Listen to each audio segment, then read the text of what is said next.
रामकृष्ण हरी मंडळी, करण ब्लॉग्स या यूट्यूब चॅनलमध्ये तुम्हा सर्वांचं पुन्हा एकदा मनापासून स्वागत आहे मंडळी. तर आजचा जो ब्लॉगचा विषय आहे तो म्हणजे आज आहे आमच्या घरातलं लग्न. आणि कुठलंही लग्न जरी असेल आणि त्या लग्नामध्ये जर म्हातारी माणसं नसतील तर त्या लग्नाला पूर्णत्व येत नाही. आणि आपल्या घरातले जे संस्कार असतात ते संस्कारी पिढी तयार करण्याचं काम हे आपल्या आजी आजोबांकडे असतं. नातवांना सांभाळतात आणि नातवांना चांगले गुण द्यायचं काम सुद्धा आजी आजोबा करत असतात.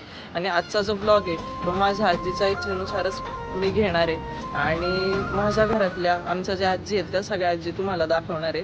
तर हा व्हिडिओ शेवटपर्यंत पाहत राहा. हे आमचे 3 नंबरचे आजी. फोटो काढायचा म्हणल्यावरती डोक्यावरती पदर घेणारी ही शेवटचीच पिढी. लग्नामध्ये खूप आनंदी असणारी ही आपली शेवटची पिढी. आणि ही आमची 4 नंबरची आजी आहे आणि तिच्या शेजारी जी आहे ती आमच्या 3 नंबरच्या आजीची मुलगी, ही आमची आत्या आहे बरं का. आणि आयुष्याची 70 ते 80 वर्ष मागे टाकूनही एकमेकींसोबत इतक्या प्रेमाने आनंदाने बोलणारी ही शेवटची पिढी आहे. खरं तर या पिढीकडनं आपण शिकलं पाहिजे.